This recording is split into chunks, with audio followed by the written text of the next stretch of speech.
Hi, welcome. Welcome to VTTV. We are going to go live, and of course, Tim Avery is going to be joining me here shortly, but I wanted you to go ahead and drop in the comments where you are watching from. Drop it in the comments. We want to know where you are watching from. Tim Avery is going to be joining us. I know you guys are excited for a New York rally that is coming up. So we're going to go ahead and add Tim Avery to this. Hey, y'all, what's going on? I'm excited about this rally for sure. Let me see if I can't fix something here. Hang on. Is that better? That is. Just my camera's on. Anyway, so I'm excited about this rally, because it'll be the first rally he has had since the 10th on his life. And I'm sure he's going to be fired up. I know the crowd is going to be fired up. And if you guys watch the debate, put some comments in below. I mean, who do you think won the debate? I mean, I was watching some YouTube clips earlier today about how these moderators, David Muir and Lindsay Davis, they just absolutely blew it. But also they had affidavits that, they could have lost their job or are in the process of maybe losing their job. And I know for one, David Muir on that lists his show on the Tonight Show on ABC, his viewing rating has dropped like 12% is what's been being reported, which is not surprising because, the American people aren't stupid. We aren't stupid when it comes to understanding when there's a rigged debate going on. And so I'm excited. I'm excited to see what this rally of these people in New York are super excited about. I mean, these people in New York, they love Trump. This is his home state. Yeah. I'm strongly believing like New York is going to be his state when it comes to the electoral vote. And I don't foresee, with all this going on with him, that he's not going to have a strong turnout in the polls. So, and I did a video earlier today or yesterday. You might want to bring it in a little closer, Tim. You're very blurry. Very blurry. Yeah. It's hard to hold this camera because it's like, is that better? No, you are extremely blurry. I just a little curious as to why. All right, hang on a second. Let me try to fix something. Yeah, I know you had done a video earlier about how the percentages were of the polls, yeah. And yeah. Both the polls, like for Fox News and CNN, were both reporting how close the poll is right now, and which is concerning. And we've done this already, and I know you guys are excited maybe to watch this rally, and most of you probably who are watching this rally are joining us with us probably are already registered to vote. And I'm going to put this out there because I think a lot of people would be shocked by the statistics right now that 45 million Christians did not vote last year. I'm sorry, I keep saying last year, but the last election cycle, 45 million Christians did not vote. 15 million Christians aren't even registered to vote. Yesterday was National Voter Registration Day, and we want to make sure that you guys are actually registered to vote. If you're fired up, if the things that you're seeing right now in the media doesn't fire you up about one, you can see, even Ray Charles can see what's been going on with Trump being constantly attacked. I mean, he's constantly tied up in legal allegations that are made up. He's beaten all these allegations, all these trials and things like that. They keep throwing at him. He's got 2 attempts on his life. They found, there was a bomb threat at this New York rally that he's attending now. They found, bombs in there. And, there's a bomb threat there earlier today in New York. So, I mean, if you can't see that, that the people are, there's people who are trying not to get him into office because they know what they're going to do. But they know what he's going to do. He's going to expose. He's going to drain the swamp like he said he was going to do and did. And I strongly believe it's because he can't be bought. He has billions of dollars, and I want you to think about this as well. Like, he's got billions of dollars. He has no reason to run other than he loves his country. He has power, he has money, so that's not even a motivation. I know people would say that, well, he's he's only in this for himself. In it for himself. I mean, that's ludicrous to even think about. Think about that. Think about that statement for the man. You're talking about Donald Trump, a billionaire. He doesn't need any more money. He doesn't need any more power. You know, by standards, I mean, this guy is, he can just, and he's well beyond the retirement age, in the sense that he didn't have to do this, but he loves this country so much. He hates the way this country is being ran, and he's got the gumption and the to face these people who are just trying to run our country into the ground and dissolve our country for some other nefarious reasons. And so I encourage you guys all, if you're not register to vote, go register to vote, and to make sure you turn out for the voting season in November 5th, and make sure you vote. Because if you're tired of what you're seeing right now in our country, with the open borders, people running around, creating havoc, murdering people, causing a ruckus all over our nation. If you're tired of seeing that and reporting in the news, then you've got to use your voice. You got to use your vote, and use the power that's been given to us all, and responsibility given to us all. And it's to make a change. The power is with us. We the people. The power is with us. And it's time to make a stand. And you cannot stand on the sideline. We can't sit on the sideline and hope for the best. No, we need to pray, we need to fast, and we need to vote if you want to make a change in our country. And now's not the time. Now's not the time to sit on the sidelines. That's all I'm going to say about that. So I'm excited to see this rally today. I'm glad that you guys are joining us, watching us with us. Yeah, it definitely it's a historical time, and I know that you are definitely excited about and passionate about this, and I know why. I think too, as a prior military family, I'm just speaking on behalf of veterans and armed forces. I mean, there was a lot of people talking about fact checking and how she had said that there are not any wars that they've been in currently. And so even when she said that, I know you and I were both like, what? So yeah, I mean, I feel for that. There's a lot of families that are without their military spouses because they are actually deployed. So in war areas, and so it's been quite surreal to watch things and hear that things that have been told, lies that have been said blatantly, and excited that they're actually fact checking them instead. So yeah. Put in the comment where you're listening from. I know Jackie just posted he's not making money from being obedient. He's already lost money. Other presidents have. It's only a loss for his personal life. Yeah. I mean, he's definitely it's cost him something. And so it's just, I mean, like, if nothing else, I'm just shocked that so many people who love to get so much for free, when you're entitled, that spirit just expects everything for nothing. And I mean, you're getting a free president. He was definitely all bought in. And I mean, it's just shocking that you're not wanting, if nothing else, than for that. So put in the comments what you're hoping to hear tonight on this rally. I know we're going to hear some grit and tenacity. That's what I feel like. What are you guys hoping to hear? And are you praying for him? Are you praying for President Trump and his family? I felt for, I don't know if you guys saw what Melania had posted about on her Instagram.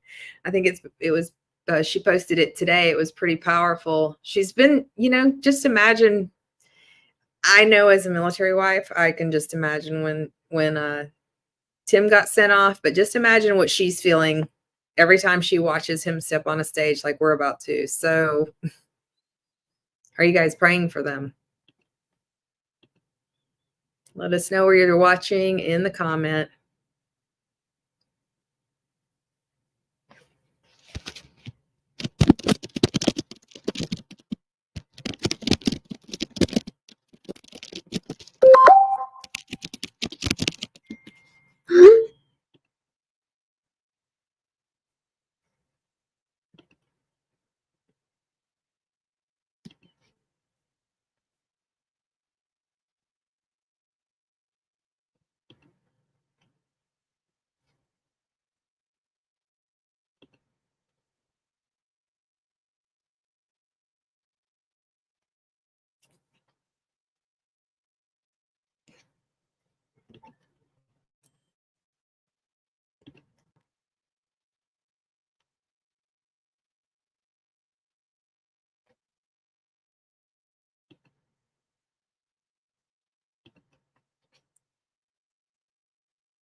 I know they're just waiting for him to appear. I'm so grateful. I know one of our friends had said that they had found, like Tim said, they had found.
Wow. This is a big crowd. This is a big crowd. Thank you very much, everybody. Thank you very much, everybody. On a big go to New York at a place called Long Island, which I know very well.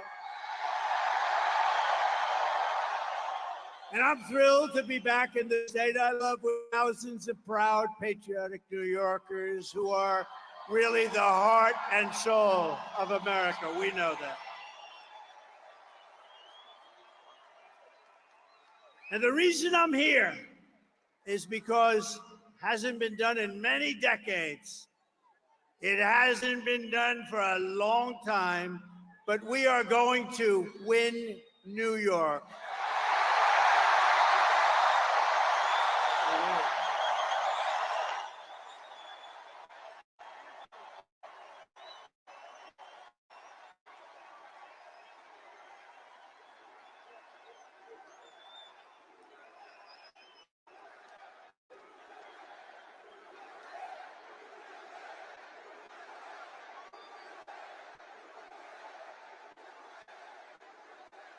And that's the first time in many, many years that a Republican can honestly say it. And we're going to do it. We have to do it. We do it. And the election nationwide is over. We take over the White House and we fix up our country. Okay? We fix up our country.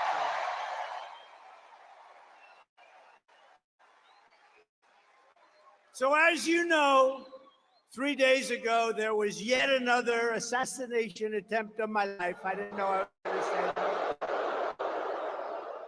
It was the second one in 8 weeks by a violent radical left mobster. This evil would-be assassin got within a few hundred yards of where I stood, but thankfully, our outstanding Secret Service agent, and they are outstanding, spotted the barrel of his rifle in the bushes. Can you believe that? Can you believe that? He saw a barrel of a big, this was a big barrel. This you don't want to talk about AK-47. but he saw the barrel coming out a little bit out of the very lush bushes, and he took fast action to stop the gunman before I even entered the line of sight. And I want to express my thanks to the U.S. Secret Service, who was there that day, and to all of the sheriffs and law enforcement down in Florida, the heroes who helped to apprehend the attacker. And by the way, you possibly heard the story. So the secret agent, service agent, pulled out the gun and started shooting. He said, "A barrel." He didn't talk like a lot of people. They talk. "How are you, sir? What would you like to talk about? Would you like to talk about the weather?" No, he pulled out the gun and he started shooting at him. And the villain, no, but think of this. This could only happen with a woman because men aren't smart enough. I hate to tell you, fellas. So he dropped his car was a block away, and he started running because they had him. And he was running. And a woman in a car innocently said, "He looks like a bad person to me. He looks very suspicious." And she followed him and pulled up to the back of the car and started taking pictures of his license plate. Can you believe it? And she took the pictures of his license plate, perfect, beautiful pictures like a professional photographer, and sent them to the sheriff and said, "I just looked at a man. There was something strange going on." Who the hell would do that, right? Only a woman. Only a woman. We did get the details. Right. We did pick up the details. Now, I asked the sheriff today, I said, "So, Sheriff, if you had 1,000 events, how many people would have done that? Man or woman, how many people would have done that, followed him, taken pictures of the license plate and also the type of truck that he was driving?" He said, "Maybe none." So she's a hero. I got to meet her. And because of that, they were then able to catch him in a very speedy drive down the various highways in Florida, but they got him, and they got him fast. But I think it's incredible. So the agent and that wonderful woman, and with all of my heart, I thank you all for your incredible valor. What you've done is incredible. What the people of our country and law enforcement does in this country is incredible. Tonight, let me also deliver a message straight to Kamala Harris. Have you heard of her?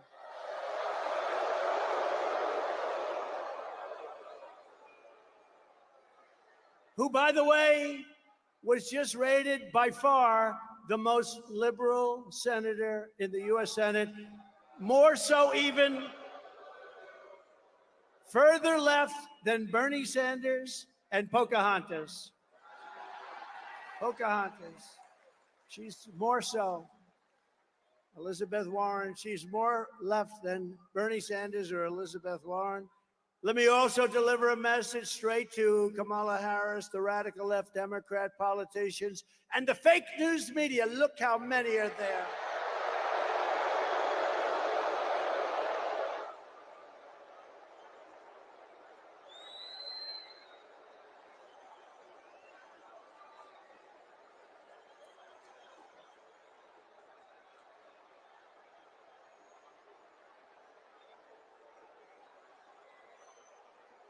We've got to get our media back in this country. We're getting it.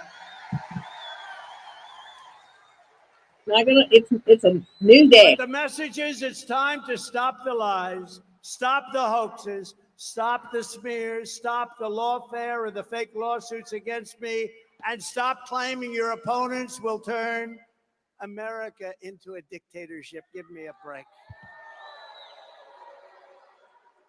Because the fact is that I'm not a threat to democracy, they are.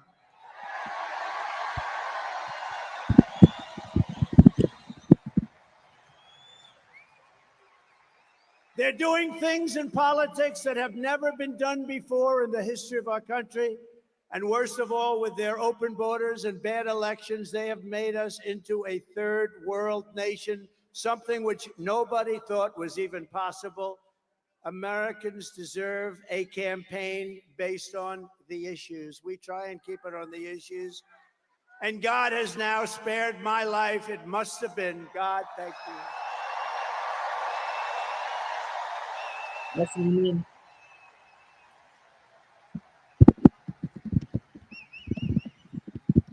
Not once, but twice. And there are those that say he did it because Trump is going to turn this state around. He's going to turn this country around. He's going to make America great again. And maybe. And we're going to bring back religion into our country. Bring it back.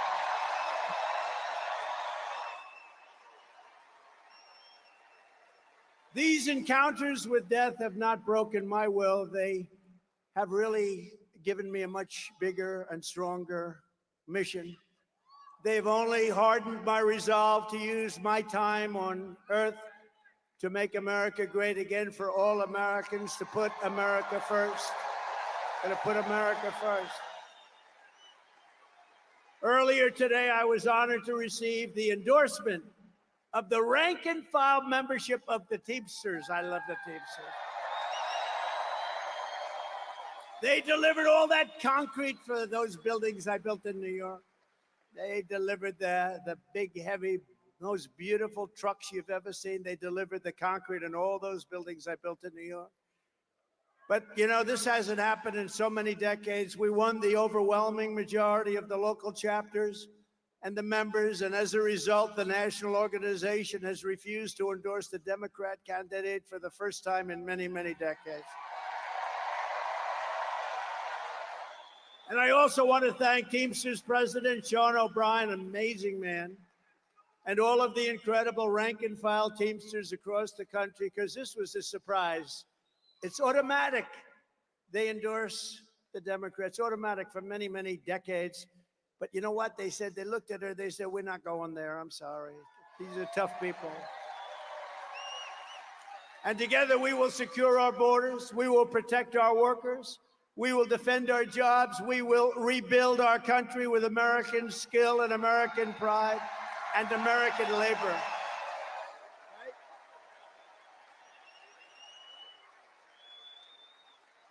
And just as a little side note, we should give them a round, especially because of what they and how they voted today. If they voted the other way, I wouldn't give them a round. But the Teamsters built out this beautiful stadium for tonight's event. Thank you, Teamsters. Thank you. Awesome. They did a great job. To every hardworking American, whether you live in a red state, a swing state, or a state with a failed Democrat rule, this year we need to elect all Republicans up and down the ballot. We have to clean out and straighten out our country. With your vote, we are going to rescue our country. We are going to rescue our Democrat-run states. We are going to start by saving the great state of New York. Is that good?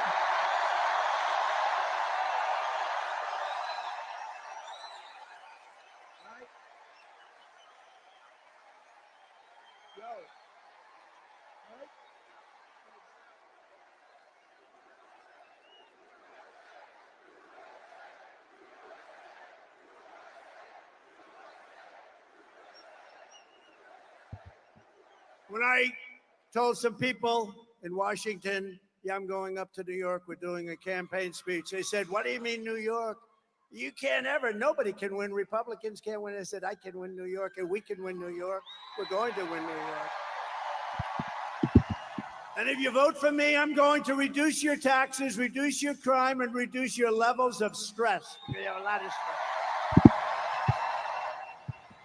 The only thing that I will increase are your incomes, and your love for your state will come roaring back again.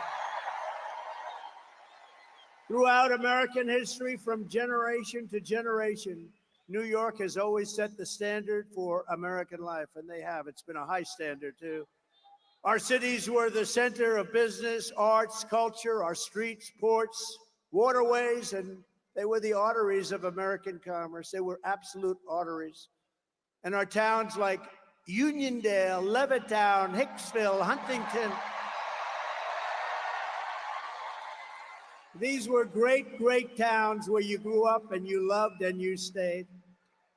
But look at what has happened to New York and the other states, all run by radical.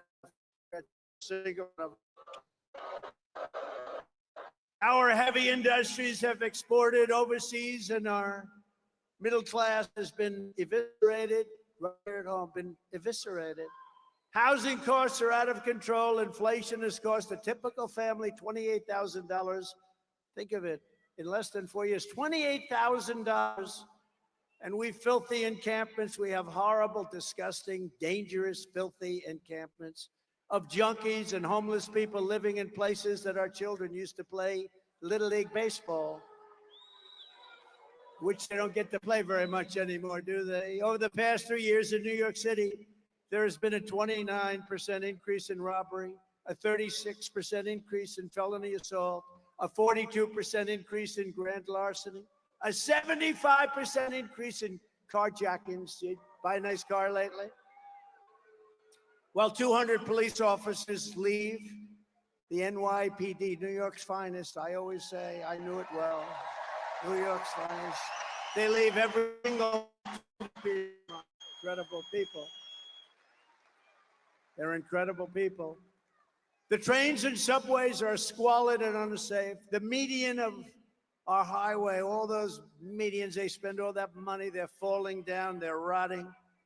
Businesses are fleeing. The mobs of illegal migrants are being put up in luxury hotels at your expense, while our great veterans live on the freezing or steaming sidewalks right outside the main entrance to where the migrants enter their hotel. Think of that. Think of it. We have veterans lying on the street, squalid, lying on the street, sometimes freezing, sometimes it's hot, it's summer. And they're looking at people just came into our country, and they're going up to the 17th floor of their suite. How crazy has our country become? Unacceptable. And can you imagine what those veterans, when they watch this, must be saying? But listen to this. Can you also imagine what the migrants must be thinking?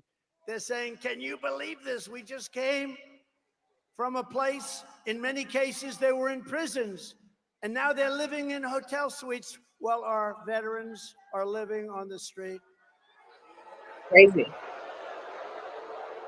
And so I say to the people of New York, with crime at record levels, with terrorists and criminals pouring in, and with inflation eating your hearts out, vote for Donald Trump. What the hell do you have to lose? What do you have to lose?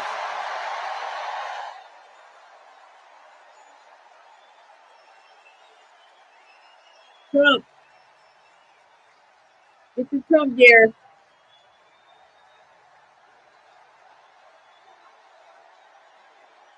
He's not holding back, is he?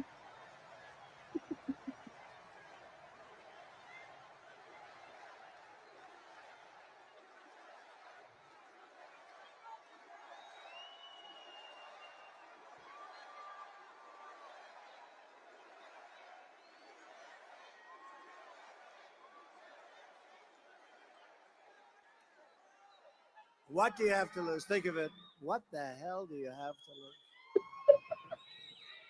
You know, some of you remember that was a phrase that I used for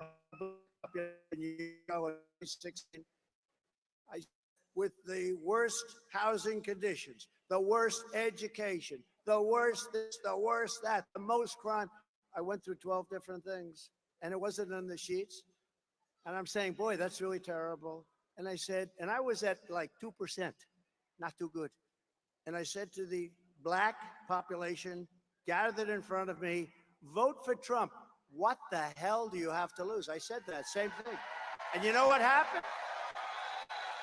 I got eviscerated when I went backstage. But I'm not like Biden where he takes it. I fight back with my people. Remember, we still signed the check. They said, sir, that's a terrible thing to have said. I said, you said, what the hell do you have to lose? It's terrible, it's demeaning, it's horrible. I said, but it's true. You know what happened? The next day, I picked up 10 points with the black population. And now, because of all we've done, we're at the highest level of black support in the history of the Republican Party. Drop a comment. Let us know where you're watching from. And by the way, the Hispanic support, do we have any Hispanics? Come on. The Hispanic support is off the charts, and they don't know what the hell to do about it. It's off the charts. And we just had some great polling come out. I think the most accurate poll over the last 8 or 9 years was Rasmussen. They just came out with a poll that we're 5 up. We're 5 up. 5 up. We should be 35 up, to be honest with you. But, you know, some people can't break an old habit. That's really what it is. Hey, Jimmy and So Doc. I say to you, vote for Trump, and I will turn it around very quickly with 4 more years of Kamala Harris. New York State will be like a third world nation if it isn't already. It is. I think it is. Drop a 4 in the With comments. Trump, the Empire State will once again be the envy of the entire world. We will have no crime, only success. And unlike your current radical Democrat regime, I'm not driven by partisan ideology. I'm driven by results, and I'm driven by New York common sense. It's common sense, right? Right? It's common sense. You know, I like to say the party, this is a great party. I like to say the party is really, you know, we're conservative and all that, right? Who knows? You know what we are? We're really people with common sense. We need walls. We need good elections. We want low taxes. We want great police officers that are well taken care of. We don't want to defund the police. We're the party of common sense more than anything else. And it's picked up a lot of steam. It's true. My first week back in the Oval Office, I will clean up and call up your governor and mayors all across your state, and I will tell them it's time to work together. They're largely Democrats. It's time to work together for the good of the people. Going to do it. And despite all of the persecution I've endured from the corrupt judicial system in New York, it's a corrupt system. I love the people of this state, and I want to give back. I want to give back to you. I've had a great life. I want to give back to you. We're going to give it back to you. We're going to make this city and we're going to make this state incredible again. Together, we will rebuild our roads, bridges, highways, and airports. They're falling apart. They're falling down. We will renovate New York subway. Oh, that's beautiful. I used to go to school in the subway. Can you believe it? I mean, I like to say it's not so long ago, but it probably is. What do you think, Bruce? I guess it is. But my parents would drop me off at a subway, and I'd go to Union Turnpike, or I'd go to wherever They had no fear that I was going to be disappearing. They would take me to a subway, put me on and say, bye, darling, bye. If you do that today, you have about a 75% chance that you'll never see your child again. It's crazy. What the hell has happened here? What has happened? We will renovate the New York subway so that the greatest city in the world finally has, again, the greatest transit system anywhere in the world. You have the basics. We have to clean it. We have to take care of it. We have to give it a little love. And we have to get the criminals the hell out of there. We will once again our incredible police officers, New York's finest. Yes. A lot of them. Absolutely. You know, I've got the support. To me, this is so important. I think to you, it's every single police group in the nation is supporting me. The other day, the Fraternal Order, it's the largest. They gave us 400,000 police, and they gave us a unanimous endorsement. We have it from everybody. We have it from everybody. We will work with the mayors and the governor to rebuild your defunded and depleted police forces, including New York's finest and NYPD. Look, I know so much about, I love New York's finest. I used to be in Brooklyn. I had an office with my father in Brooklyn. And we used to go in Brooklyn to a White Castle. Did anyone ever hear of a White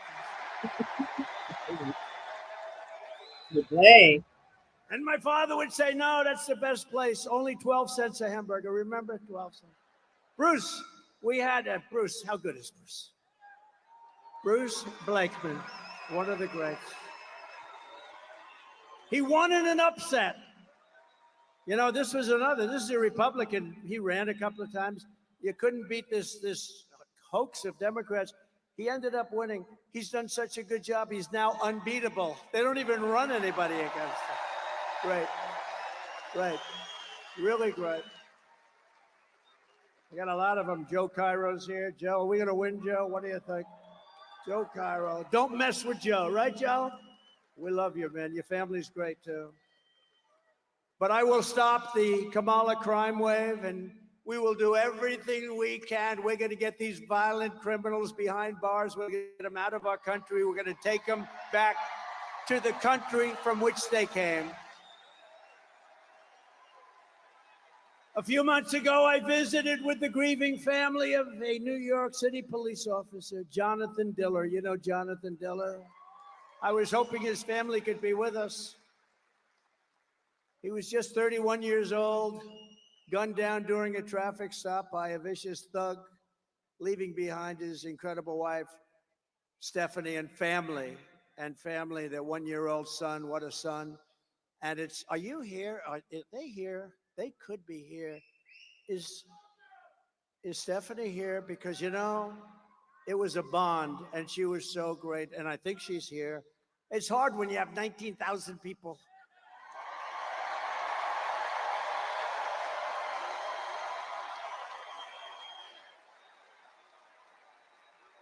And Stephanie, unlike a lot of my friends, doesn't want adulation.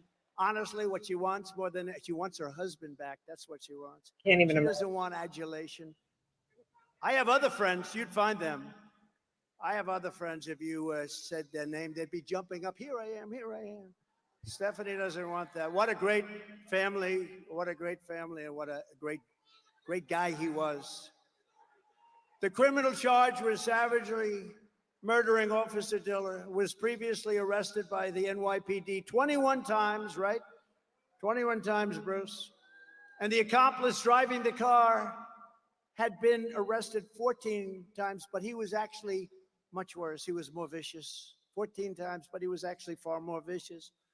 This is the kind of story we hear every single day under radical Democrat policies like cashless bail, cashless bail. You kill somebody, and you're out on the streets in 2 hours. Cashless bail has been a disaster for our country. Kamala Harris wanted it no matter where she went.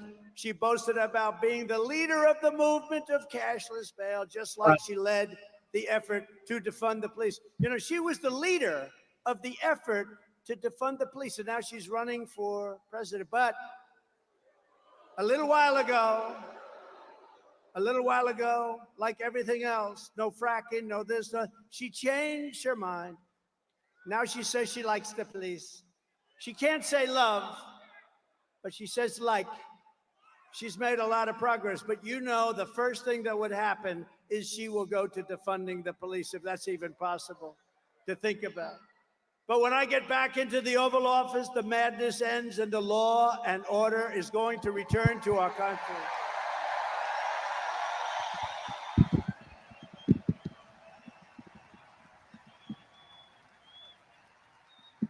A fully reformed Federal Department of Justice will deliver massive public safety funding for New York and other Democrat-run cities that are under siege. But in exchange, they will give our police back their protection and their respect. We are going to take care of our police, and we're going to respect our police. Everyone here does. I tell the officers all the time, you have no idea how the people love you, but sometimes they don't feel it because of what the Democrats do to them. They will end deadly sanctuary city policies. They will terminate cashless bail, and they will return to proven policing methods like we had under Mayor Rudy Giuliani that made New York City the safest big city in America.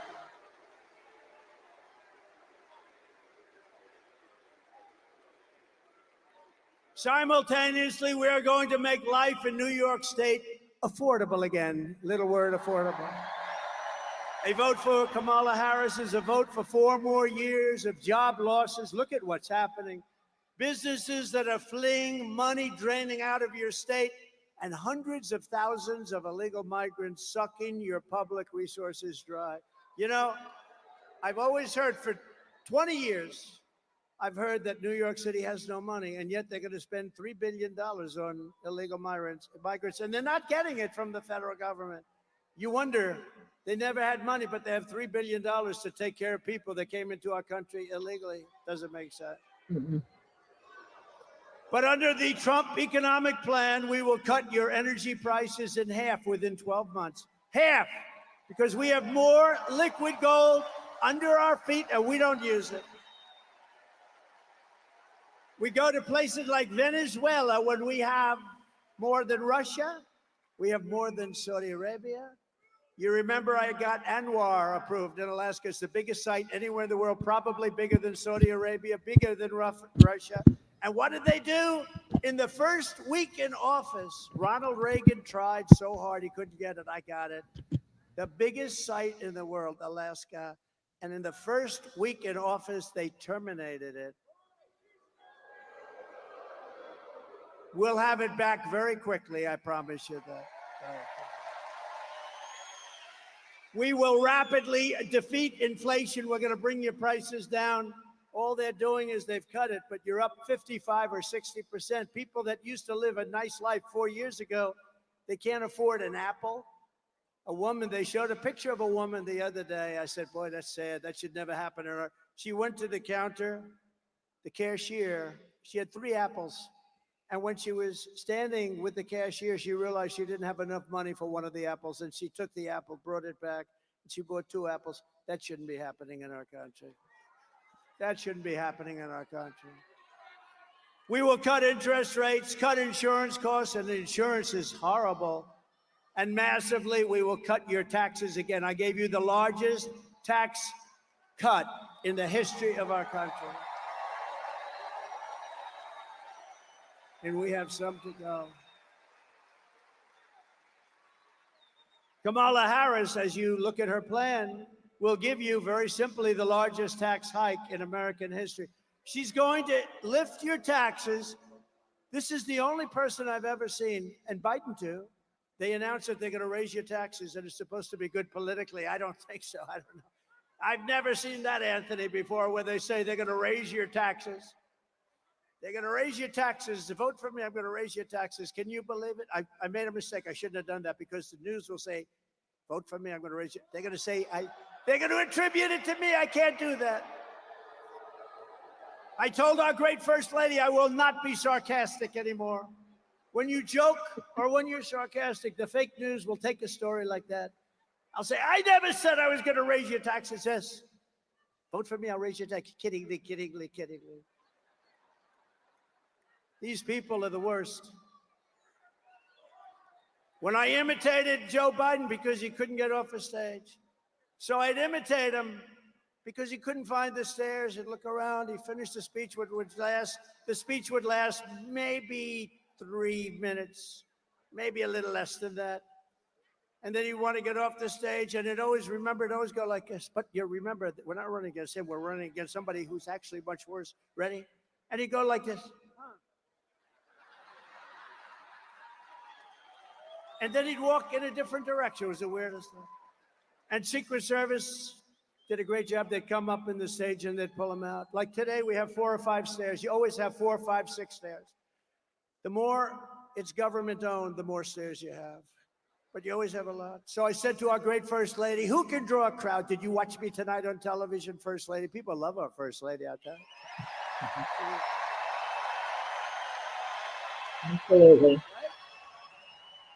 Go out and get her book. She just wrote a book. I hope she said good things about it. I don't know. I didn't. So busy.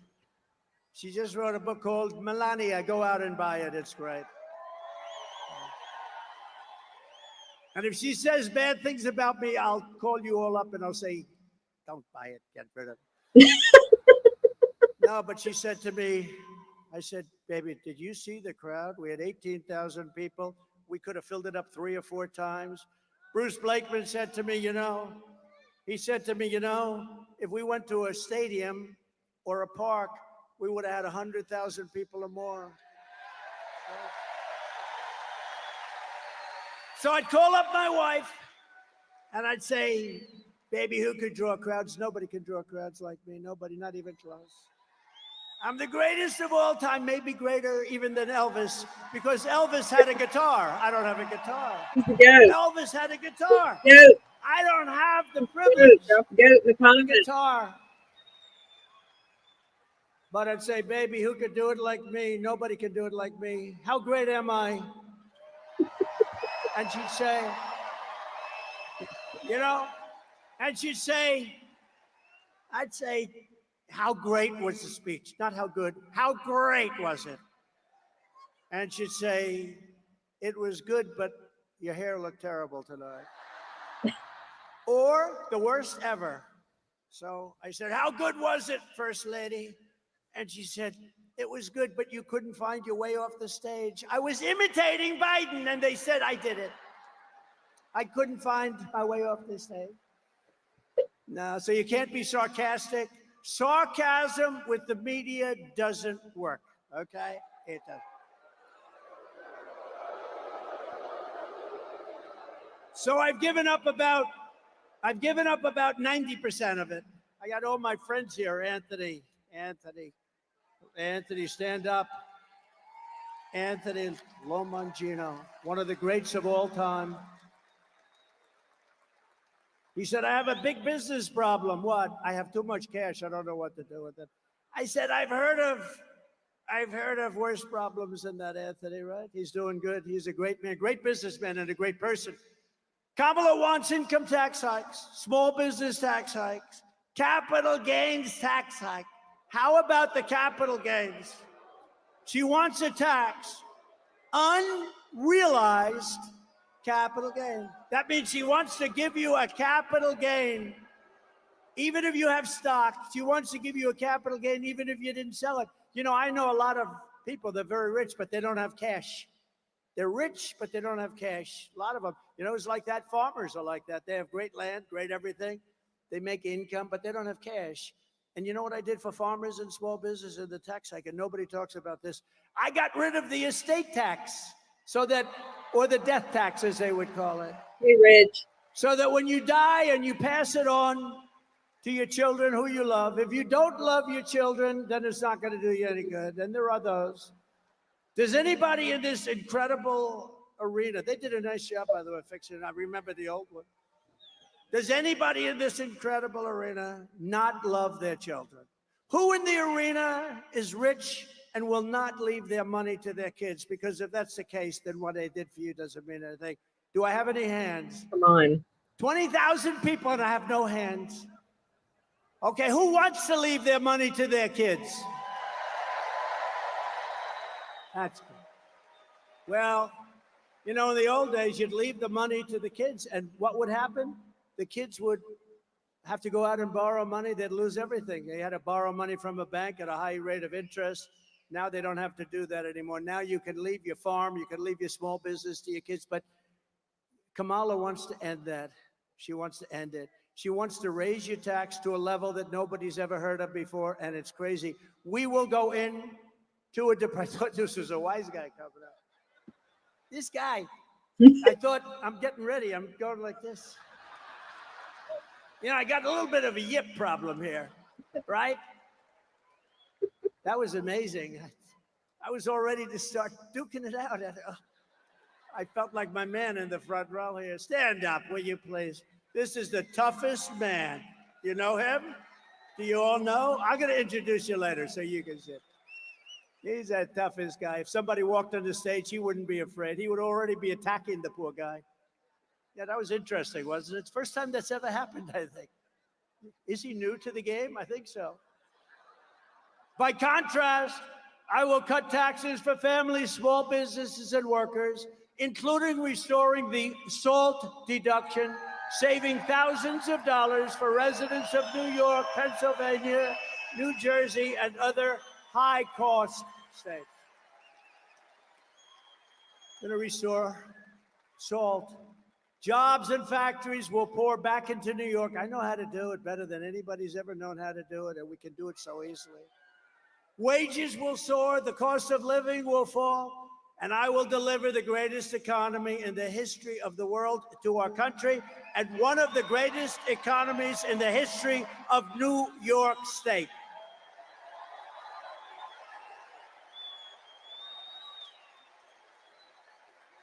And a key part of restoring safety and saving our economy is stopping the invasion at the border of our country.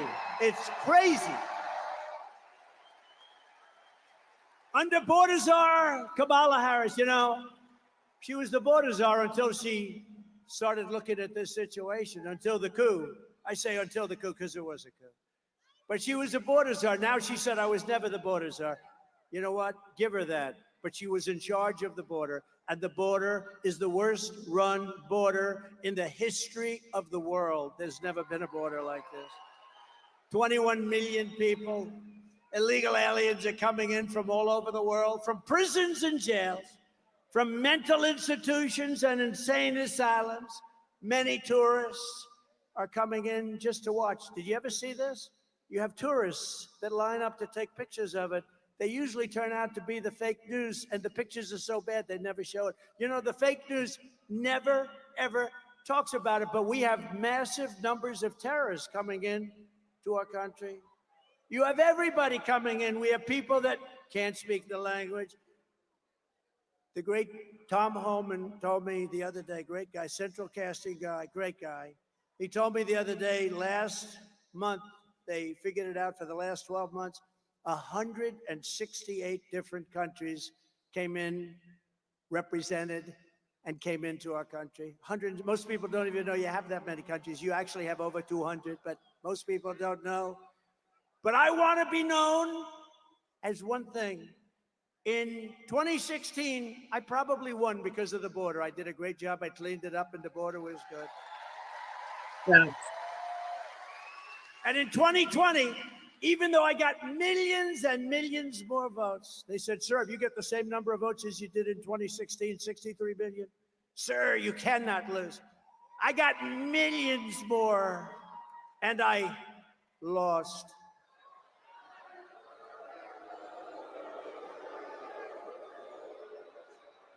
But you know what? We're going to have the greatest win in history when we pull this one off. It'll be legendary. But in 2020, my people would say, sir, it doesn't help for you to speak about the border. Nobody cares. I said, I want to speak about the border. I did a great job. Sir, nobody cares. It's true. I talk about the border. Nobody cared. But now they care, because now the border is 25 times worse than it was in 2016. Now the border is not even believable what's happening. And I want to be known as your border president. I'm going to be known as your border president.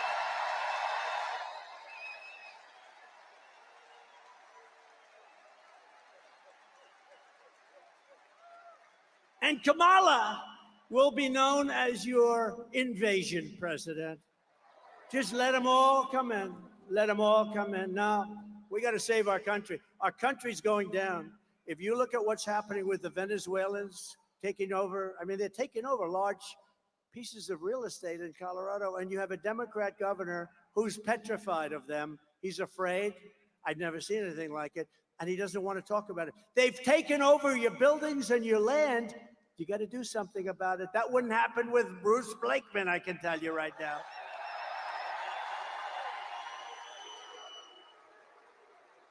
Bruce, would you let people come in from a foreign country like Venezuela, where, by the way, their crime rate is down 72% because they've taken their prisoners, they've taken their gangs, they've taken their drug dealers, and they've shipped them all to the United States, so their crime rate's down. But Bruce, would you ever tell the people that you're supposed to be protecting when they call? A lot of Venezuelans are in here and they have very big guns. Would you say, listen, I don't really want to do anything about it. Would you do that, or would you say, don't worry, we'll have a force of people over there within minutes and it would all be over, right? Right? I think so. No, he wouldn't play games. He wouldn't play games. But you know, these people, the law enforcement, they're afraid in these places because it's so violent. They've never seen people like this. These are violent people that they're allowing into our country. It is truly an invasion, and we're not going to let it happen. We're going to take those violent people and we're going to ship them back to their country. And if they come back in, they're going to pay a hell of a price.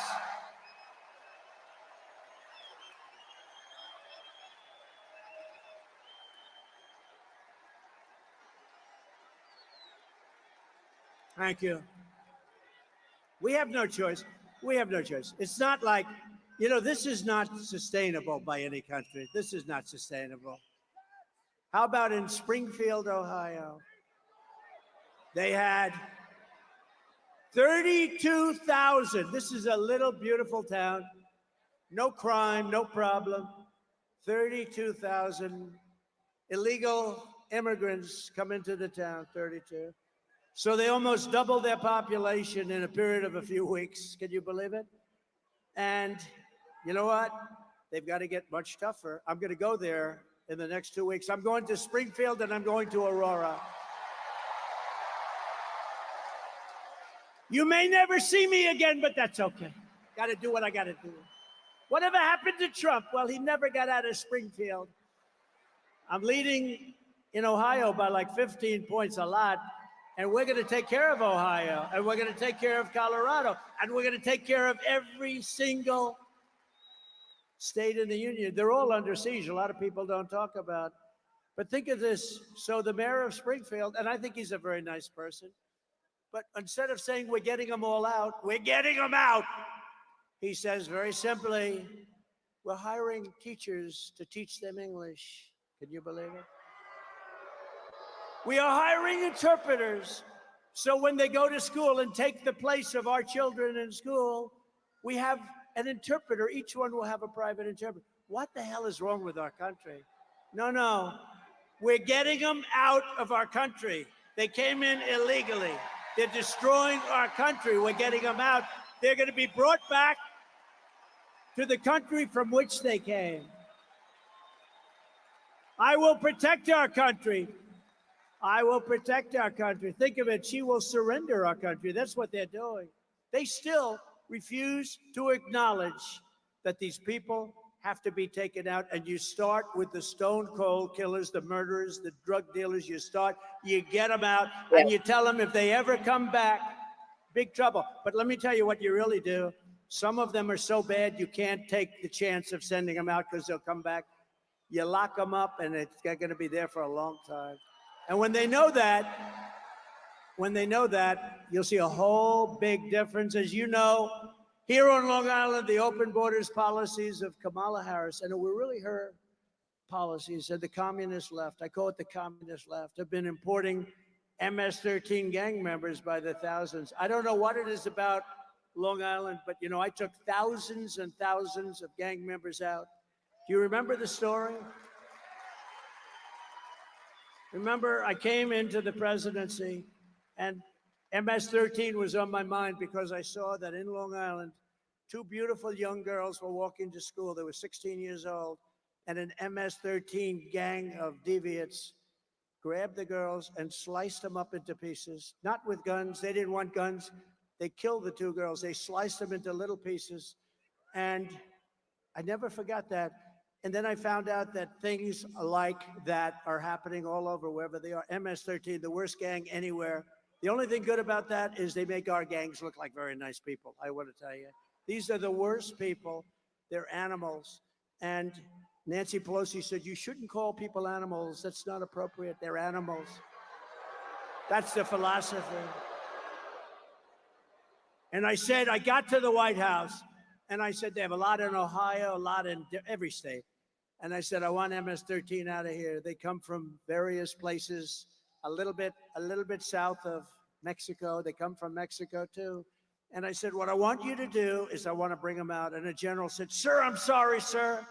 The countries will not, under any circumstances, allow us to bring them back in. They don't want them anymore, sir. I said, how long has this been going on? Many years during the Barack Hussein Obama. Has anyone ever heard of him? Many years, sir, under the Barack Hussein Obama administration. It's been going on for years, so they won't take them. You know what they did? They would take Honduras, okay? Think of it. They would take planes and they would put them on the runways. They would put the planes, El Salvador, or different countries, some of the roughest gangs. They put big commercial aircraft. So when a plane is going to fly in with 200 or 300 MS-13 killers, you couldn't land the plane.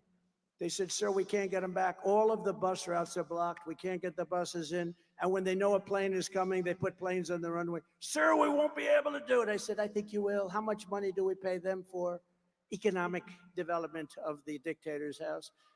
How much money do we pay them, General? I'll get back to you, sir. He comes back the next day. Sir, we pay them $750 million a year. It's a lot. Let me tell you, it's peanuts compared to some of the money that we pay, but it's a lot of money. I said, inform these countries that under no circumstances are they getting any money anymore. They're not getting any money. They are delinquent.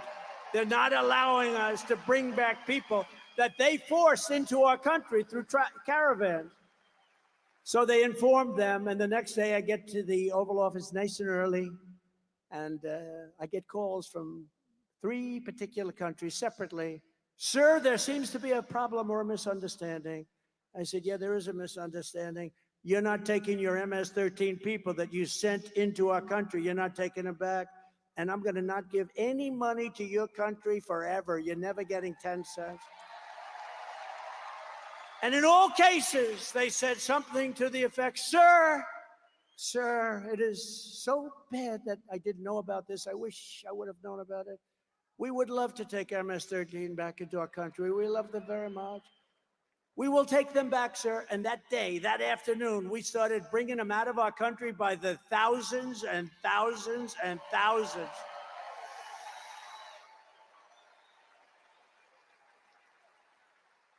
And the worst part of the story is, now, I still didn't pay them. I figured. But now they're getting $4 billion a year under Biden. Biden said, do it. Maybe she knew about it. I don't want to blame her if she didn't, but $4 billion. You know why?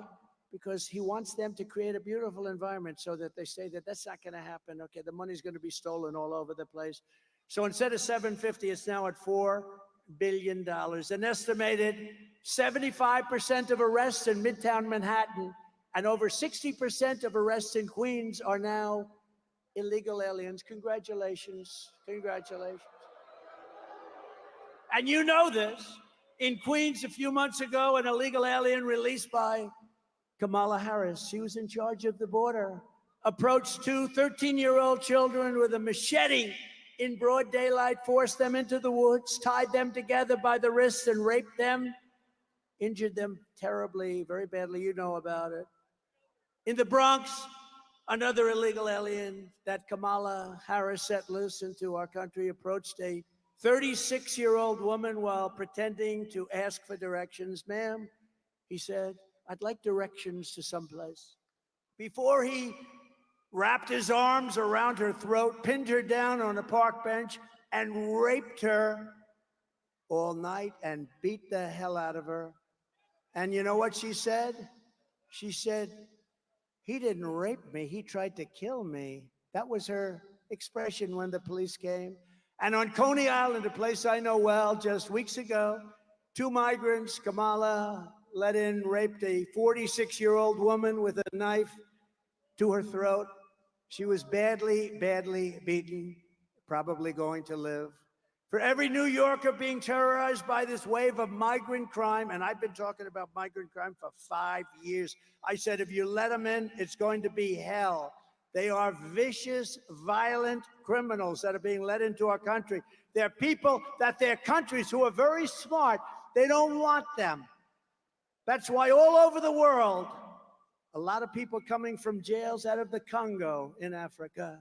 Where do you come from? The Congo. Where in the Congo? We come from jail. What did you do? We will not tell you. They're coming from the Congo. They're coming from Africa. They're coming from the Middle East. They're coming from all over the world. Asia, a lot of it coming from Asia. And what's happening to our country is we're just destroying the fabric of life in our country, and we're not going to take it any longer. And you got to get rid of these people. Give me a shot. You will have a safe New York within 3 months. 3 months.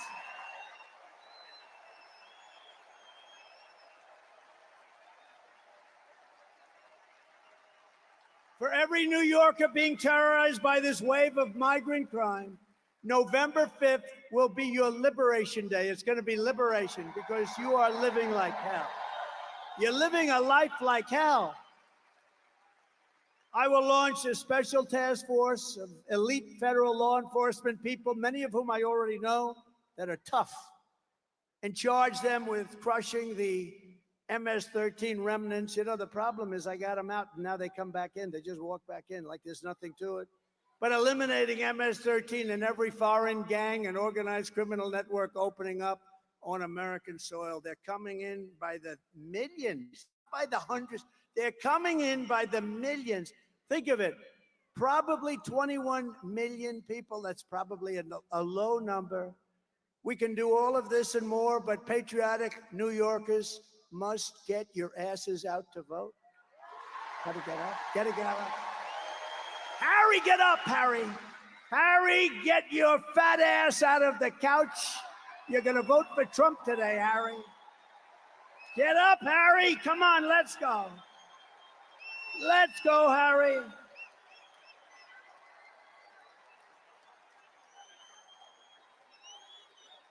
We got to vote. Got to vote. And I believe we have the vote. You know, it's an interesting thing. Evangelical Christians, they tend not to vote very much. If they did, you'd never lose. Gun owners, I have the total endorsement of the NRA, have had it from the beginning. Gun owners don't vote, meaning they don't vote in a proportion that they should. Very small numbers vote. It's probably rebellion, who knows what it is. The gun owners have to get out and vote.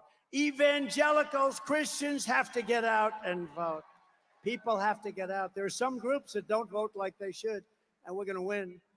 We're pleased to be joined tonight by members of Congress that are really terrific, that are warriors, really warriors. And one of them in particular, I love what she did to that woman at Harvard. Oh, that was not pretty. Elise Stefanik. Where is Elise? Where is she? Where is she? She is so great. Where the hell is she? Thank you, Elise. Boy, she was great. Mark Molinaro. Great. Nick LaLota. Nick. Thank you, Nick. Great job. He's doing a good job. Here's another one doing a good job. I gave him a big endorsement, Anthony D'Esposito. He's doing a great job. Thank you, Anthony. Salt. Salt, Anthony. Remember, fellas, salt. Brandon Williams, doing great. Thank you, Brandon. Thank you very much. Nick Langworthy, terrific guy. Claudia Tenney. Where's Claudia? Where's Claudia? She's been amazing. Congressional candidates, Mike LePetri. Where's Mike? Thank you, Mike. Good. I heard you leading big. And Allison Esposito. She's a tough one. Allison, thank you. Thank you very much. It's tough, you know, when you have this many people. I'm looking around. Where's one person? Thank you very much, Allison. Beautiful. Senate candidate Mike Sapriacone. Mike Sapriacone. Come on, Mike. Where's Mike? You got to win, Mike. We got to win that one, Mike. You can do that. You can do that. A former senator and a friend of mine for a long time. And we had disputes every once in a while, but generally I would say it was a 10 relationship. And he was a tough cookie, Senator Al D'Amato. Right? Good man. A good man. A great lawyer and congressman, and he helped me a lot during impeachment hoax #1 and impeachment hoax #2. They were hoaxes. Congressman Lee Zeldin.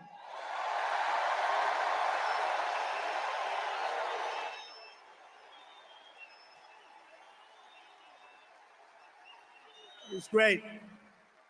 And he's a big part of our campaign, and I want to bring him to Washington with us. He's a great lawyer. Get ready. Ambassador to Israel, David Friedman, who's fantastic. A mayor who was a fantastic mayor, very shy kind of a guy. He took crime. It was terrible. It was at a level that was as bad as today. And he made New York the safest big city in the world. Rudy Giuliani.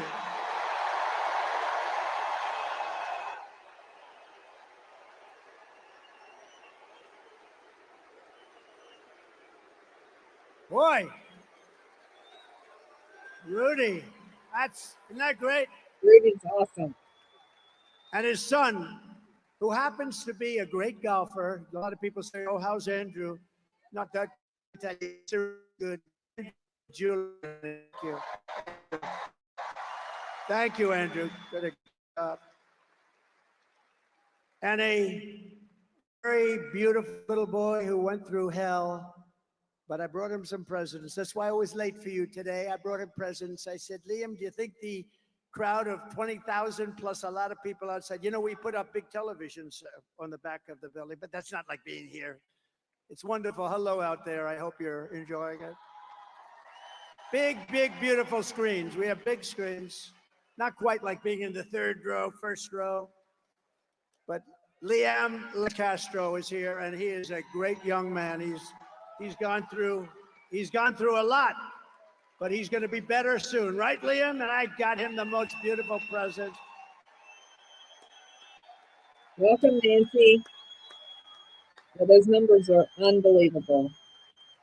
He's a great boy, great parents, beautiful sister. Also with us are members of New York City Firefighters Union, Local 94, the largest in the city. Thank you, fellas. Incredible people.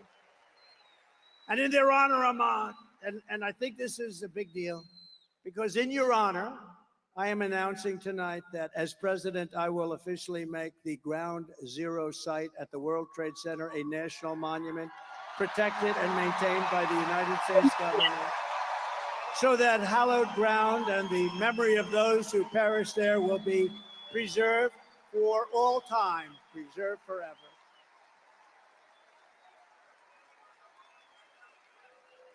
And you deserve it. A lot of great people. I met them last week. Thank you.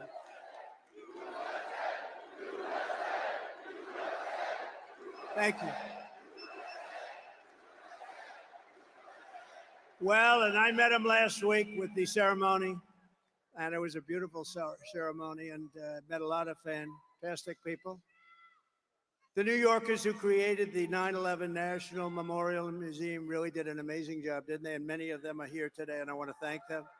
And I want to ensure that their outstanding work is sustained forever, and that's what we've done by doing this. So we are just 48 days away from the most important election in American history, the most important. Stand up. Now you can stand up.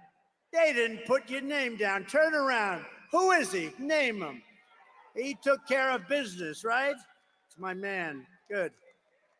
Boy, I'm glad I didn't forget you. Good guy. Good friend of mine for a long time. Whenever I had problems, I'd look at him and they'd say, "Let's leave Trump alone." Thank you, man. Thank you. We appreciate it. Great gentleman.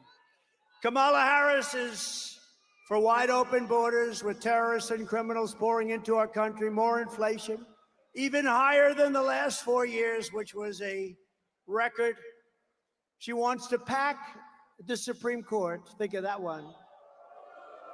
And today I heard it all. I thought they wanted maybe 11, maybe they wanted 13. That's an unlucky number, so maybe it would be 15. Instead of 9, but instead of 9, Kamala wants to bring up potentially as many as 25 justices so that they can rig the system like they rig everything else, including elections. And maybe one of the worst things of all, she is a true believer And again, I said this before, if you want to defund the police, if you've been there even for a day, in your mind you want to defund the police even for one day, you are not qualified to be the president of the United States.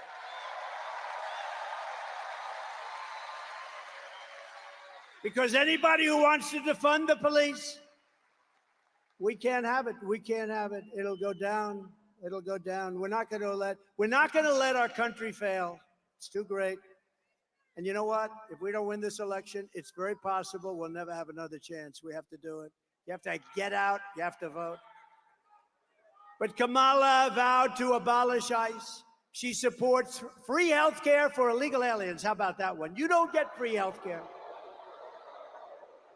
These are all things that she was for years. Now, for the last little while, she's saying, no, I don't really think that was right anymore. 15 different things. She wants mass amnesty and citizenship for all illegals, which means totally bankrupting Social Security and Medicare. She wants to put illegal aliens into your Social Security and your Medicare system, which guarantees their bankruptcy. She says we must not utter the words illegal alien again or radical Islamic terrorist again. And think of this, during her 3.5 year, to me, this is the worst thing I talk about tonight. It's unbelievable. During her period of 3.5 years, she was in charge of the border. She lost more than 325,000 migrant children, many of whom have been trafficked, raped, and many of whom are dead. Many of whom are dead. Think of what that is. That's like Yankee Stadium filled up many, many times. Think of it. Think of it.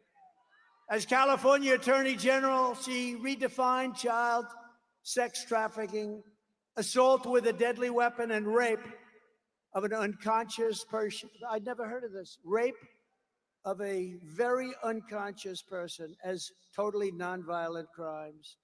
She vowed repeatedly to ban fracking. She imposed a natural gas export ban that is crushing the state of Pennsylvania. I'm way up in Pennsylvania, by the way. This helps. She's not going to let, the day after the election, all of these things come back. I hope you know that. She praised the idea of a tax rate of between 70 and 80%, and her only idea for solving inflation is to impose communist-inspired price controls, which have never worked. She pledged to abolish. Does anybody here have private health care? You worked hard.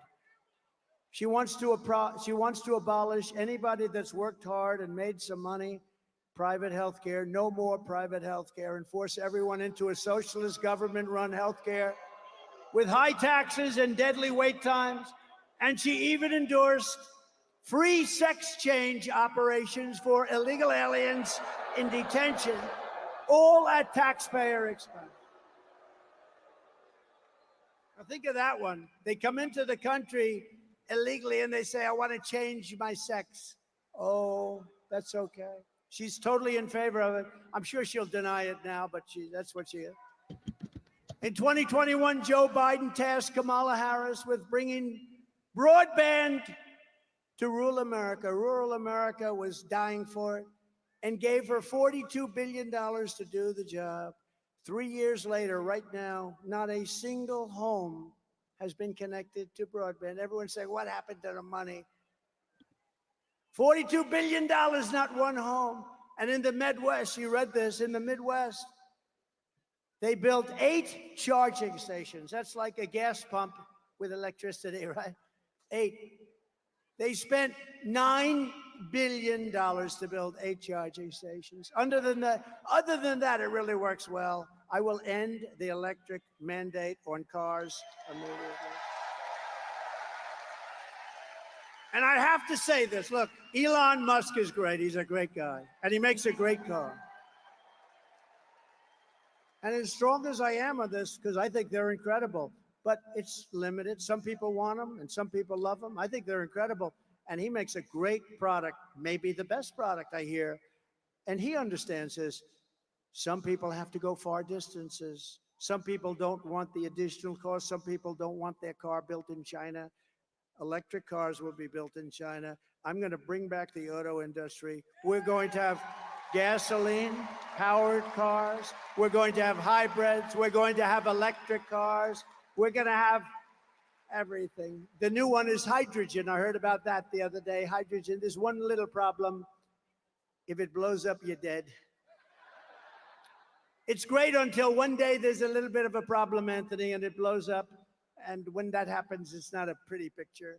So I think I'll take a pass on that one if you don't mind for a while. And just today, 3 agencies of the Kamala Harris and Joe Biden administration, the FBI, the Office of the Director of National Intelligence and Cybersecurity and Infrastructure Security Agency, they just released a report confirming that Iran actors hacked into the Trump campaign's email accounts and in turn sought to give the hacked materials to the Biden-Harris campaign.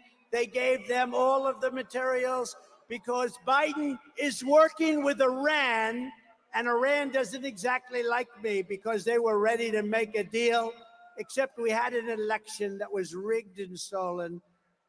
And look at what's happening to our world now. But no, Iran hacked into my campaign. I don't know what the hell they found. I'd like to find out. Couldn't have been too exciting. But they gave it to the Biden campaign. I can't believe it. Oh, yes, I can.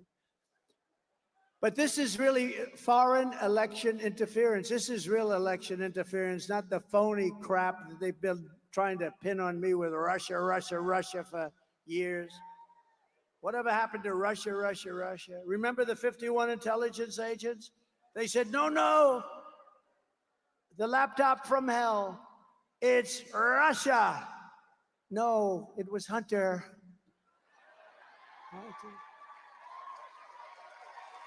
Hunter. Remember that? We had to go 2.5 years, and then they finally said, all right, the Mueller, remember Mueller? He said, in millions of phone calls, Trump didn't make one to Russia. They went through every phone call I made. Can you imagine? In millions of calls, not one call to me. And a lot of people apologize for that, but not enough people apologize. They wasted time and money. They spent hundreds of millions of dollars going after me, and they got nothing. They got nothing. But we cannot allow this insanity to continue anymore. That's why less than 2 months from now, we are going to tell Kamala that we've had enough. Kamala, you've been a terrible vice president. You will be an even worse president. We're not going to take it anymore, Kamala. Kamala, you're fired. Get out. You're fired.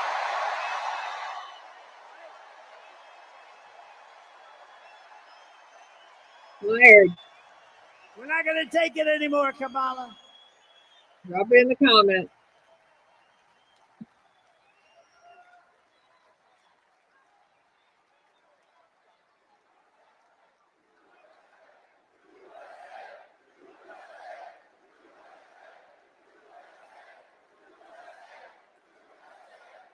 That was a little line from The Apprentice, which I'm sure you haven't seen.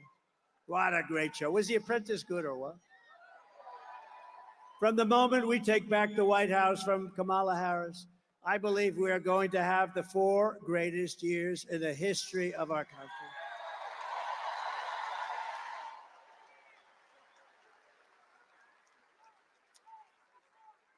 Starting on day 1, I will seal the border and stop the migrant invasion, an invasion like no country has ever seen before. We will stop it immediately. We will carry out the largest deportation operation of criminals in American history. We're getting them out of our country.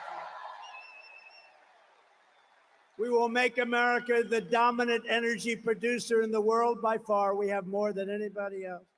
And we have more, think of it, we have more than Saudi Arabia. We have more than anybody else, especially when you add ANWR in Alaska, which we will reinstitute immediately. We're going to use it along with growth. We are going to grow to start paying down our debt. We have $35 trillion in national debt. We were all set to do it. And then we got hit by COVID. We had to focus on that. And then we gave back. You know, I got great marks on the military. We took out ISIS, wiped out ISIS 100%. We did it in 4 weeks. It was supposed to take 4 years, 5 years. And I got great marks in the economy, never got great marks in COVID because they didn't want to give them to me. But the fact is, we did an unbelievable job. Nobody knew what the hell it was. It came from China. It came from the Wuhan lab. I said all these things. And we did an unbelievable job. And we handed over a country whose stock market was higher than it was just prior to COVID coming in. And amazing. But we did have to focus on that. Think of what China did to us. The world has $60 trillion and millions of people dead over that disaster. Think of that. The whole world, even China suffered very much. They suffered at the end more than almost anybody. I will turn the United States into a manufacturing superpower more than it has ever been before. We're going to bring back the car industry. We're going to bring back the car industry. Other countries that make us pay a tax to do business with them will be charged the same tax when they send their product into the United States. We have countries, not only China, many countries, many of them are allies. Some of the worst trading countries are allies. Don't let that word surprise you. They're allies, they're friends of ours, and they take advantage of us horribly on the military with NATO and on trade. It will be called the Trump Reciprocal Trade Act, and if China or any other country charges us a 200 or 100 or 300% tax, then we will charge them a like 100, 200, 300% tax in return. You charge us, we charge you. And my message is very simple. Make your product right here in Uniondale. Make your product in America. Make your product in America and only in America. And if you do that, Bruce, you won't have to pay a tax. And they'll be coming in here like you wouldn't believe, right? The worst that happens, we'll take in a lot of money, but we don't even want that. We want them to make their product. We're going to bring back the auto industry.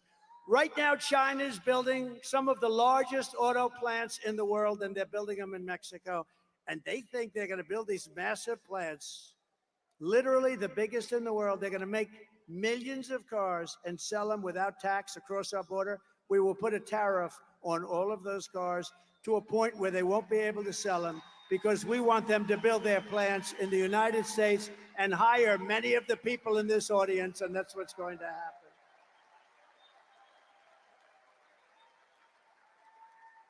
And we also have something that's basic, but wow, people said, you're really smart. Where the hell did you think of this one?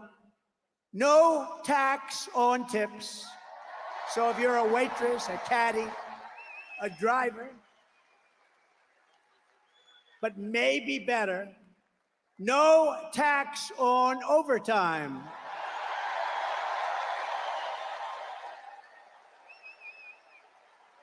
And we'll get it done. We'll get it done. Unlike him with student loan debt that went nowhere, just to talk. We get it. I get it all done. Remember what they say, promises made, promises kept. That's me. And ready? Here's for the seniors. Do we have any seniors in the audience? Raise your hand. You ready? No tax on Social Security benefits. No tax on Social Security benefits. And you know why you deserve it? Because you lived like hell with the highest inflation probably in the history of our country, and you couldn't make ends meet. Now you're not going to have to pay tax on your Social Security benefit.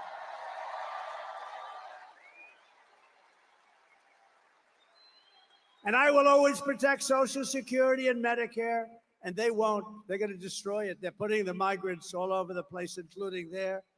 And while working Americans catch up, we're going to put a temporary cap on credit card interest rates. We're going to cap it at around 10%. We can't let them make 25 and 30%. We will terminate the Green New Scam and spend trillions of dollars. We're going to take the Green New Scam, one of the greatest scams in the history of our country. Remember when they used to say global warming? They don't say that anymore. They say climate change because the planet's actually getting cooler. Climate change, Chuck. Climate change is different. Just Chuck Zito. Oh, I feel safe with him in the front row. Are you afraid of climate change, Chuck? Because now it's no longer global warming because that wasn't working so well, because it was getting cooler. Now it's climate change because that covers if it's warmer, it's cooler. We're going to take all of that money, we're going to take it, and we're going to rebuild. We're going to take this money from the Green New Scam. It's a Green New Scam, one of the greatest scams in history. And we're going to spend it on roads and bridges and real infrastructure. And we're going to pay down debt, not fake infrastructure that's caused massive inflation and has no benefit whatsoever for our country. And I will settle the war in Ukraine. I got along very well with Putin and Zelensky. And I will end the chaos in the Middle East. A vote for Kamala Harris is a vote to obliterate Israel. That's what's going to happen. Israel will not exist in 2 years. And by the way, we are closer to World War III right now than at any time during anybody's life in this beautiful room. I will stand with Israel and we will return a thing called peace through strength.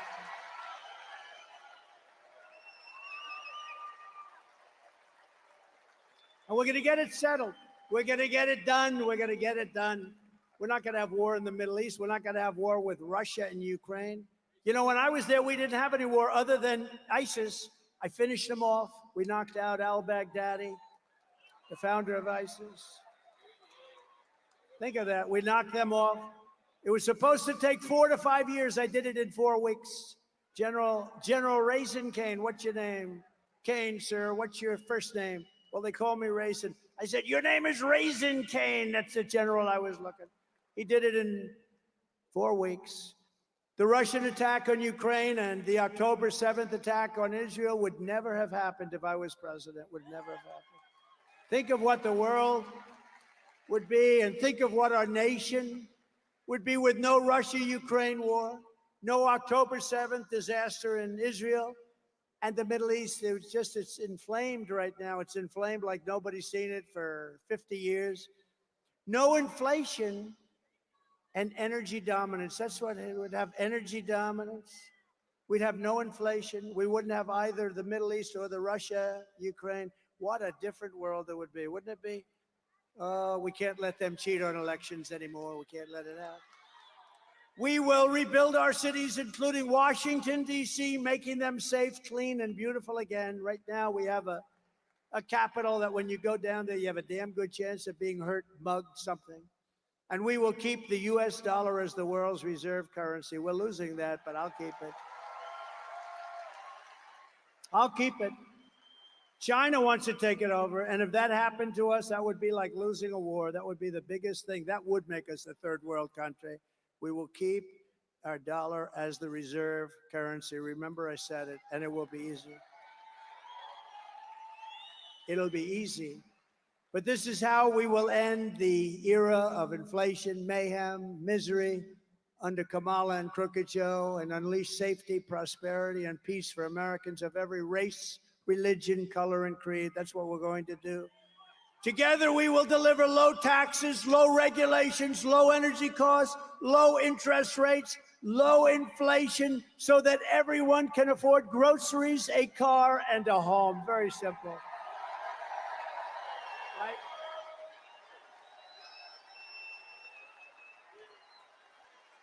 We will stop the invasion, end migrant crime, support our police, strengthen our military. I want to wish a happy 77th birthday to the United States Air Force.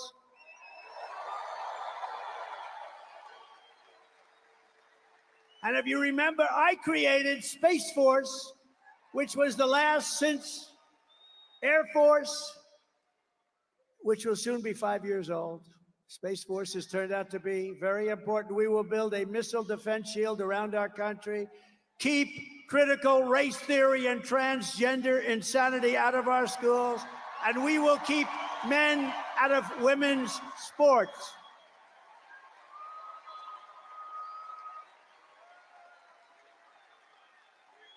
We will defend the Second Amendment, restore free speech, and we will secure our elections, and we will secure our borders. Everyone will prosper, every family will thrive, and every day will be filled with opportunity and hope.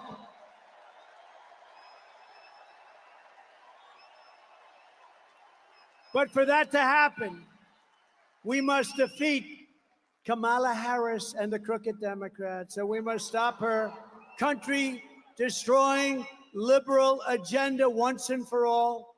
So get everyone you know and vote. We want a landslide that is very simply too big to rig. Too big to rig.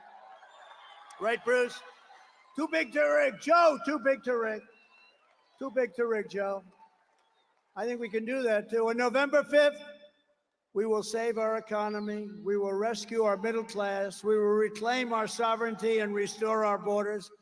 We will put America first, and we will take back our country. Because together, we will make America powerful again, make America wealthy again, make America healthy again, make America strong again, make America proud again, make America safe again, make America free again, and we will make America great again. Thank you very much. We love New York. Love New York. Thank you. God bless you all. Nice seeing you.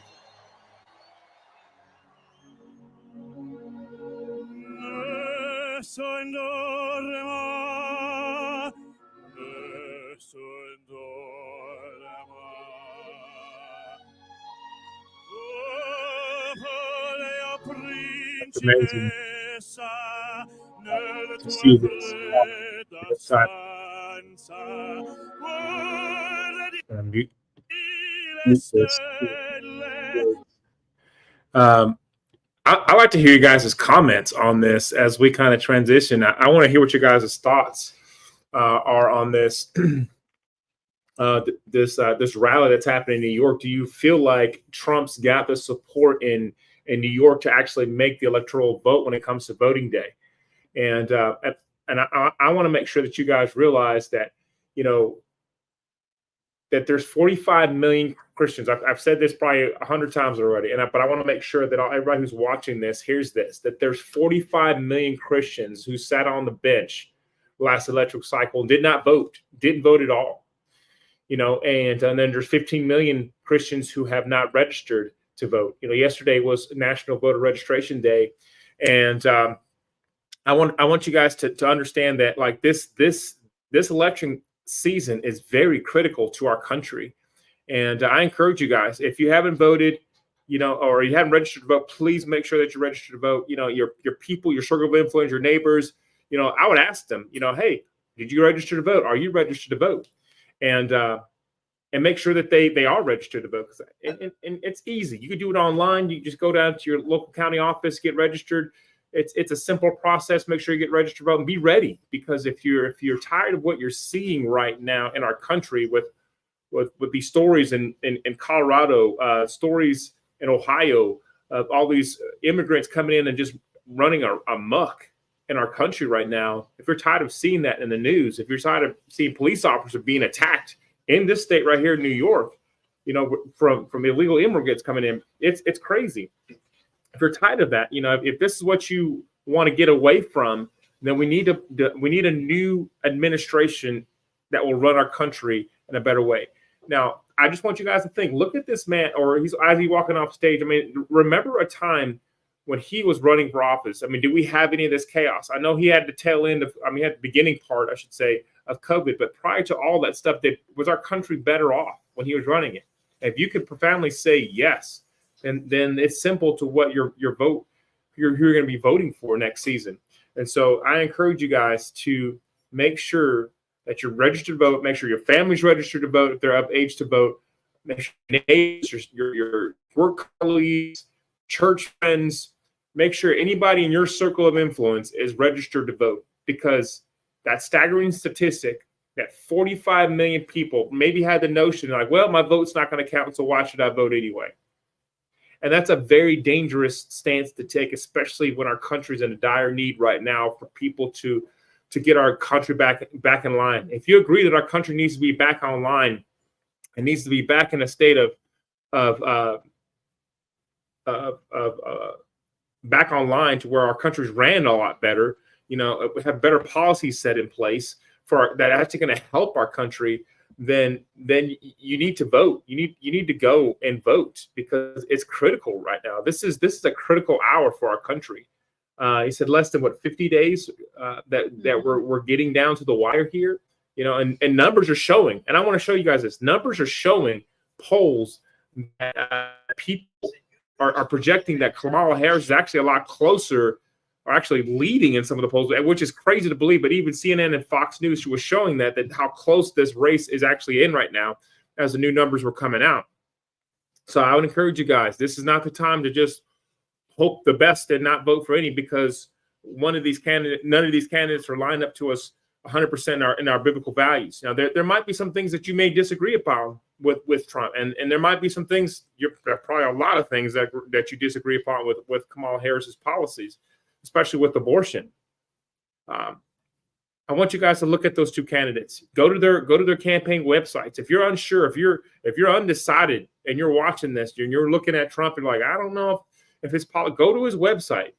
Go to Kamala Harris's website and look and see if their policies is something that that you will align up to. Is your Christian values line up to what she says, or does her policy lines up to your Christian values?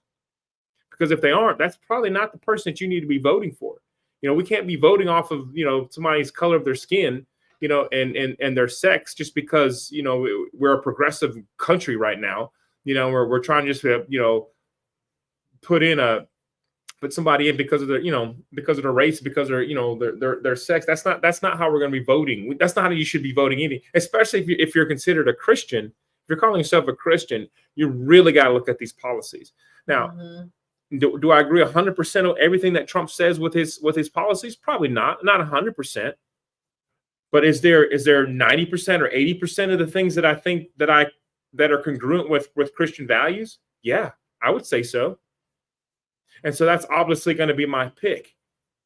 Now, if you're not a Christian, you're watching this, you're like, well, I'm not a Christian. I don't really want to vote that way. Well, look at the country's stance right now.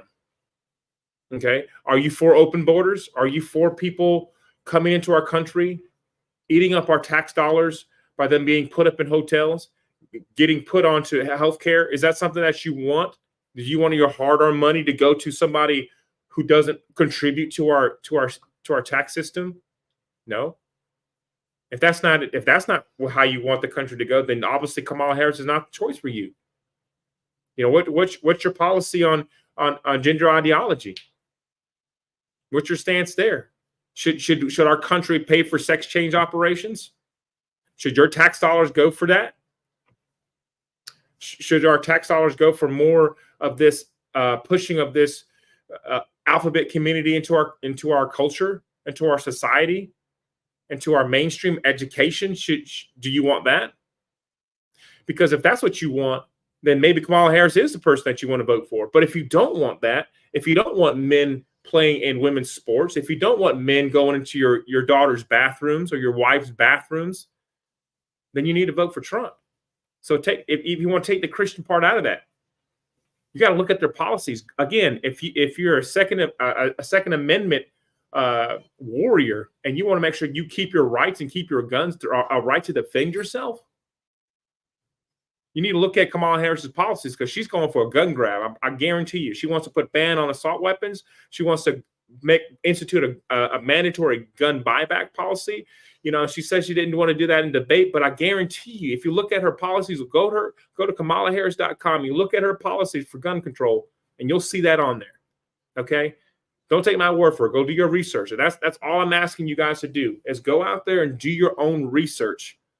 If you're undecided on who you're going to vote for. You have something you want to say? Yeah, I was, I really, as I watch this. Hey, Jimmy, and you're all Trump, and Jack saying there's no place for complacency. Amen. Amen. Like, I just want you guys to remember that right now, more than ever, we have to decide, like the whole gun buyback thing that Tim's talking about. I mean, you know, a lot of people are like, don't just leave it there. What is she going to do with those guns? What is she going to do? Mm-hmm. She's going, well, I'm just sure. I mean, what concerns me is how much money she's already given in Visa credit cards to the illegals. So what is she going to do with the guns?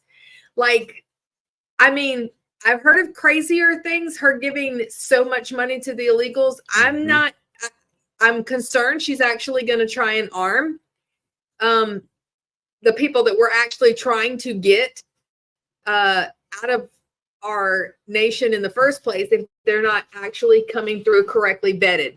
So I just want you to understand that you cannot afford to not vote this time, because if you think it hasn't hit your state so far, that's like God in a prayer and grace and mercy. But my heart sank when he said evangelicals don't show up. Like, come on now. Like, I don't want to hear what church denomination you are and what church you're a part of if you don't show up to vote this season. I don't want to hear that church and state shouldn't be the same. You need to get back in your word and understand the importance of it, because you better believe we believe in it. Like, so we're running out of time. So make sure you're going to vote. Yeah, and if you want to see what her plan is with this gun buyback program, I made a YouTube video, and I'll play a little bit of it right here. And I want to make sure that you realize, because what she's trying to do, and I'm getting this up right now as I talk, what she's trying to do is institute this gun buyback thing like Australia did. And once she realizes what this is, I want you guys to understand, like, dude, this is not something that we want. And so I'm gonna play this, and I want you guys to see this, because I think it's very, very important and imperative for you guys to see this. So I'm gonna play this, and you tell me if this is something that you want.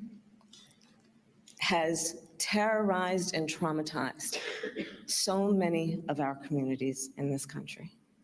And let us be clear, it does not have to be this way, as our friends in Australia have demonstrated. Just 12 days later, the then Prime Minister John Howard pushed through a sweeping set of gun regulations, despite a lack of support from his rural constituency. I'm sorry about that, but there is no other way. There is no other way. Within a month, the government passed the National Firearms Agreement, transforming gun legislation in the country. The hardest things to do in politics often involve taking away rights and privileges from your own supporters. The tough new laws banned the sale and importation of all automatic and semi-automatic rifles and shotguns, and perhaps most significantly, called for a massive mandatory gun buyback. Australia's government confiscated and destroyed nearly 700,000 firearms, reducing the number of gun-owning households by half. People used to say to me, you've violated my human rights by taking away my gun. And I'd say, look, I understand that, but will you please understand the argument? The greatest human right of all is to live a safe life. Kamala Harris is doing what politicians love to do. So I wanted to show that, because I think it's important for us to realize that once they take your guns, think about why they want to take your guns, because they don't want you to be able to defend yourself. You know, going back to that school shooting, the last one, you know, it was a good guy with a gun, a police officer with a gun, that actually stopped that event from happening even more so, more casualties to happen. Do you realize that it was a police officer, a resource officer in that school that stopped that event from happening even further? You know, I know that there was a death toll, and that was egregious enough, but can you imagine if we didn't have a police officer in there with a weapon to stop this person? Can you imagine the death toll then? And so having defunded the police and having these police officers, no resource officers in our schools is what she wants. And I can play it back there, but I'm running out of time here. But I want you guys to understand that. Okay, think through these policies that these people the Democratic Party wants to put in place. Okay, they want a communist country, whether you believe that or not. Okay, think about the policies, think through it logically. They want to take your guns because they don't want you to have any control. They don't want you to have any way to leverage a way to fight back if things go to crap, because they want to institute some crazy things. Okay, communist control is what they want. They want this Marxist country so that way they can control the people. They want all this healthcare, no private healthcare, because if they can control the people with healthcare, if they can control the people with giving them owning all their property, you own nothing and you'll be happy, which is a bunch of hogwash. They want this. They want to get rid of this capitalist country that we have, and they want to make this a communist country. And the more they take this approach of chipping away at all of our rights, and they're gonna continue to mold this country into a communist country if we're not careful. They want to do the same things they're doing in China. They want to do the same things they're doing in Australia. All these things that will just implode our country. So we have to be careful. That's why I'm saying it's imperative that we go out there and vote. Make sure you're registered. Make sure you talk to your Christian friends and family. The reason why I keep saying Christians, because 45 million Christians did not vote last election cycle. That's crazy. That's crazy. 45 million Christians just sat on the bench and not voted. Didn't vote. 15 million right now are not registered to vote. Come on, y'all. The hour is late. Our country is in dire need of a new trajectory for our country. So we need to vote. Look at the policy. If you don't believe, I don't want you to take my word for it. Do your research as a Christian and not just look at the media. All the hogwash you see on CNN, all the hogwash you see on ABC, I'll even say Fox News. Nobody, they can't be trusted. You have to go to these websites and look and see. Do your research. Look at what they're actually saying. I'm doing my best to put all this media stuff onto our channel so you guys can see it and see it for what it is. Because they're not going to show you the rigged debate that happened was crazy. The backlash that ABC is getting, the David Muir and Lindsay, forget her last name, Lindsay Davis. All these guys are getting a backlash right now from this rigged election.